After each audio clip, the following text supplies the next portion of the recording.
നമസ്കാരം.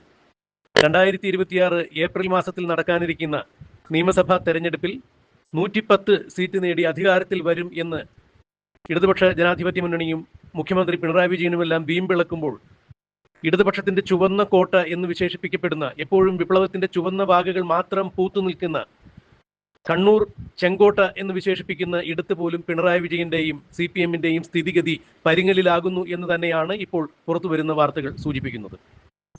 വടക്ക്, അതായത് പാലക്കാട് ശശിയും PK ശശിയും, തെക്ക് G സുധാകരനും, കിഴക്ക് MM മണിയുമെല്ലാം ചേർന്ന് CPM-നെതിരെ ഒരു വിമത പട തന്നെയാണ് രൂപം കൊണ്ടിരിക്കുന്നത്. ഇന്ന് പാലക്കാടിൽ CPM വിമതരുടെ തന്നെ വലിയൊരു യോഗം വിളിച്ചു ചേർത്തിരിക്കുന്നു. PK ശശി, മുൻ KTDC ചെയർമാനും CPM-ന്റെ അവിഭാജ്യ ഘടകവുമായിരുന്ന, സമുന്നത നേതാവുമായിരുന്ന PK ശശി തന്നെ ആ യോഗത്തിൽ CPM-നെതിരെ ആഞ്ഞടിച്ചുകൊണ്ട് സംസാരിക്കുന്ന കാഴ്ചയാണ് കാണാൻ കഴിഞ്ഞത്. ഇന്നലെ ആലപ്പുഴയിൽ CPM-ന്റെ മുൻ മന്ത്രിയും CPM-ന്റെ മുതിർന്ന നേതാവുമായ G സുധാകരൻ തന്നെ CPM-നെതിരെ രംഗത്ത് വന്നിട്ടുണ്ടായിരുന്നു. CPM-ലെ അഴിമതിയും തൻപ്രമാണിത്വവും അതുപോലെ സ്വജനപക്ഷപാതവും എല്ലാം മാറ്റിയില്ല എന്നുണ്ടെങ്കിൽ ഈ പാർട്ടി ബംഗാളിൽ എന്തു സംഭവിച്ചു അത് തന്നെ അടുത്ത ഒരു തെരഞ്ഞെടുപ്പോടുകൂടി കേരളത്തിലും CPM-ന്റെ അന്ത്യമണി മുഴങ്ങും എന്ന് തന്നെയാണ് G സുധാകരന്റെ വാക്കുകളിൽ നിന്നും മനസ്സിലാക്കാൻ കഴിഞ്ഞത്. ഉടുമ്പൻചോല, ഇടുക്കി മണ്ഡലം എപ്പോഴും CPM-ന് നേടിക്കൊടുത്തിരുന്ന MM മണിക്ക് പ്രായമായി അദ്ദേഹത്തിന് ഷുഗറാണ്, പഞ്ചാരയുടെ അസുഖമുള്ളതിനാൽ ഇനി മത്സരിക്കേണ്ട എന്ന തീരുമാനം എടുത്തുകൊണ്ട് MM മണിയെ വെട്ടിയത് അക്ഷരാർത്ഥത്തിൽ MM മണിയെ പിണക്കിയിരിക്കുന്നു. മാധ്യമങ്ങൾക്ക് മുന്നിൽ വന്നു നിന്ന് MM മണി നടത്തിയ ചില പ്രസ്താവനകൾ കൃത്യമായി CPM-നുള്ള സൂചന തന്നെയാണ്. അതായത് വരുന്ന തെരഞ്ഞെടുപ്പിൽ CPM 8 നിലയിൽ പൊട്ടും, അഥവാ ഇടുക്കി ഉടുമ്പൻചോലയിലെങ്കിലും CPM-ന്റെ സ്ഥാനാർത്ഥി ദയനീയമായി പരാജയപ്പെടും എന്നുള്ള കൃത്യമായ സന്ദേശം തന്നെയാണ് MM മണി നൽകിയിരിക്കുന്നത്. CPM-ൽ MM മണിക്ക് മാത്രമല്ല, MM മണിയേക്കാൾ പ്രായമുള്ളവരോ അല്ലെങ്കിൽ പ്രായം കുറഞ്ഞ ആളുകൾക്കോ എല്ലാവർക്കും ഷുഗറുണ്ട്, വയ്യായികളുണ്ട്, അവരെല്ലാവരും മത്സരിക്കുന്നില്ല. പിന്നെ MM മണിക്ക് മാത്രം എന്തുകൊണ്ടാണ് പഞ്ചാരയുടെ അസുഖം കൽപ്പിച്ച് മാറ്റി നിർത്തിയിരിക്കുന്നത് എന്ന അർത്ഥത്തിൽ തന്നെ MM മണി ചോദിച്ച ചോദ്യങ്ങൾ അത്രയും MP ഗോവിന്ദന്റെയും പിണറായി വിജയന്റെയും ശിരസ് പിളർക്കുന്ന ചോദ്യങ്ങൾ തന്നെയായിരുന്നു. 2026 ഏപ്രിൽ മാസത്തിൽ നടക്കാനിരിക്കുന്ന നിയമസഭാ തെരഞ്ഞെടുപ്പിൽ MM മണി ഉൾപ്പെടെയുള്ള CPM വിമതർ CPM-ന് വലിയ വിനയായി മാറും എന്നുള്ളത് തന്നെയാണ് മനസ്സിലാക്കാൻ കഴിയുന്നത്.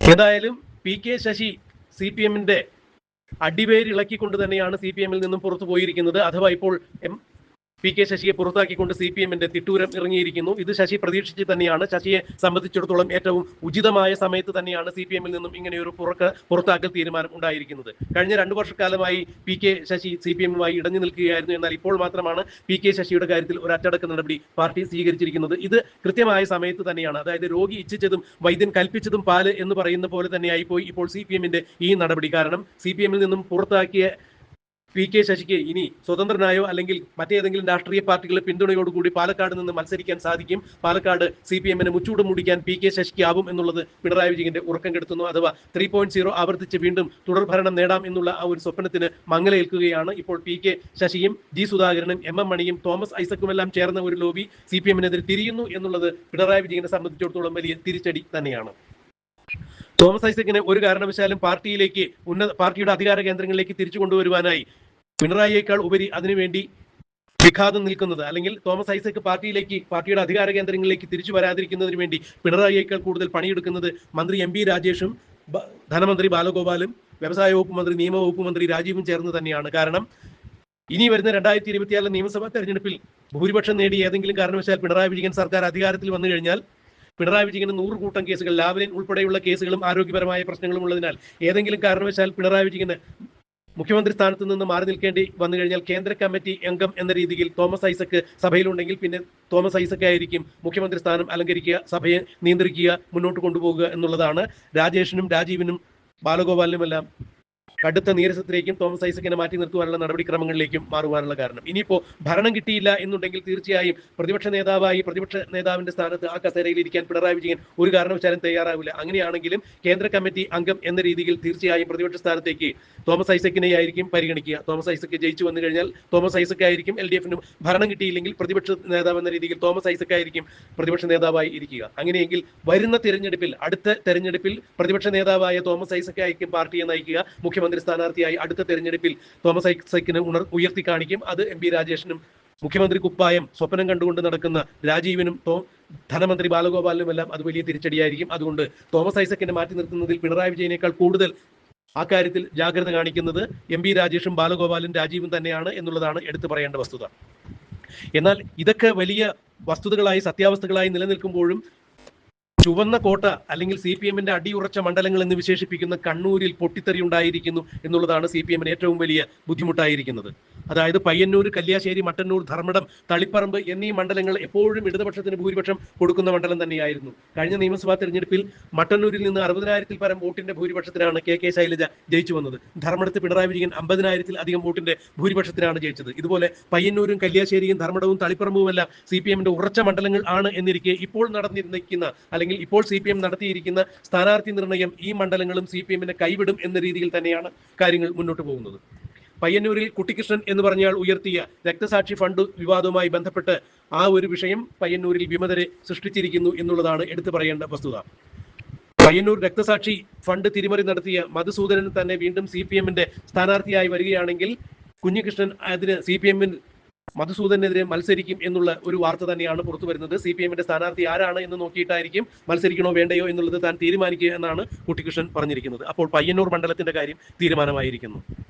മട്ടന്നൂരിൽ മത്സരിച്ച് വലിയ ഭൂരിപക്ഷത്തോടു കൂടി ജയിച്ച് നിയമസഭയിലെത്തുക KK ശൈലജയെ ഇനിയും വളരാൻ വിട്ടുകഴിഞ്ഞാൽ അത് മുഖ്യമന്ത്രി പിണറായി വിജയന്റെ സിംഹാസനത്തിന് ഇളക്കം തട്ടും എന്ന് കണ്ടുകൊണ്ട് അവരെ തോൽപ്പിക്കുന്നതിന് വേണ്ടി UDF-ന്റെ സ്ഥിരം മണ്ഡലമായ പേരാവൂരിലേക്ക് മാറ്റിയിരിക്കുന്നു. ശൈലജയുടെ എതിർപ്പുകൾ അവഗണിച്ചുകൊണ്ട് തന്നെയാണ് മട്ടന്നൂരിൽ നിന്നും ശൈലജയെ പേരാവൂരിലേക്ക് മാറ്റിയിരിക്കുന്നത്. ശൈലജയെ തോൽപ്പിക്കുക എന്നുള്ള ഉദ്ദേശത്തോടു കൂടി തന്നെയാണ് ഇത്തരത്തിൽ ഒരു പ്രവൃത്തി പിണറായി വിജയൻ നടത്തിയിരിക്കുന്നത്. അതുകൊണ്ട് തന്നെ ഇക്കുറി മട്ടന്നൂരിൽ CPM-ന്റെ സ്ഥാനാർത്ഥി ആരായാലും ശൈലജ പക്ഷത്തുള്ളവർ മട്ടന്നൂരിൽ നിൽക്കുന്ന CPM സ്ഥാനാർത്ഥിയെ തോൽപ്പിക്കും എന്നുള്ളത് ഏതാണ്ട് ഉറപ്പായി കഴിഞ്ഞിരിക്കുന്നു.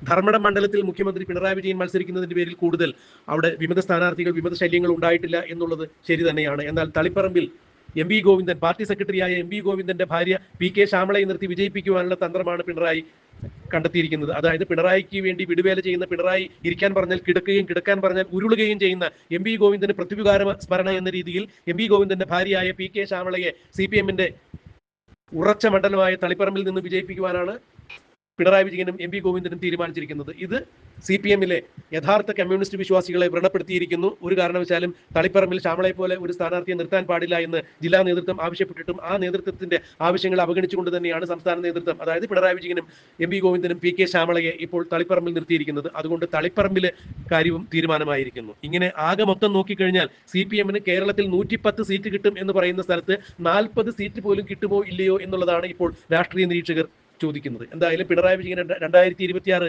ഏപ്രിലിൽ നടക്കുന്ന നിയമസഭാ തെരഞ്ഞെടുപ്പ് വലിയ ബാലികേറാമലയായി മാറും. LDF 8 നിലയിൽ പൊട്ടും എന്ന് തന്നെയാണ് മനസ്സിലാക്കാൻ കഴിയുന്നത്. ഇത് കേരളത്തിലെ നിഷ്പക്ഷരായ ആളുകൾ വോട്ട് ചെയ്ത് CPM-നെ തോൽപ്പിക്കുന്നതായിരിക്കില്ല. ഈ തെരഞ്ഞെടുപ്പിൽ CPM-ന് എതിരെയായി വോട്ട് ചെയ്യുന്നത് CPM-ന്റെ കമ്മ്യൂണിസ്റ്റിന്റെ യഥാർത്ഥ കമ്മ്യൂണിസ്റ്റ് വിശ്വാസികളായിരിക്കും. പിണറായി വിജയനെതിരായി CPM-നെതിരായി വോട്ട് ചെയ്യുക എന്നുള്ളതാണ് ഇപ്പോൾ മനസ്സിലാക്കാൻ കഴിയുന്ന ഒരു ചിത്രം. രാഷ്ട്രീയ നിരീക്ഷകരും ഇത് തന്നെ ചൂണ്ടിക്കാണിക്കുന്നു. എന്തായാലും 2026 നിയമസഭാ തെരഞ്ഞെടുപ്പിൽ പിണറായി വിജയൻ മുച്ചൂടും മുടിയും, CPM മുച്ചൂടും മുടിയും 8 നിലയിൽ പൊട്ടും എന്ന് തന്നെയാണ് മനസ്സിലാക്കാൻ കഴിയുന്നത്. കണ്ണൂർ തന്നെ പിണറായി വിജയനും CPM-നും എതിരാകുന്ന ചിത്രമാണ് പുറത്തു വരുന്നത്. എന്താണ് ഇനിയും സംഭവിക്കുക എന്നുള്ളത് നമുക്ക് കണ്ടറിയാം, കാത്തിരിക്കാം.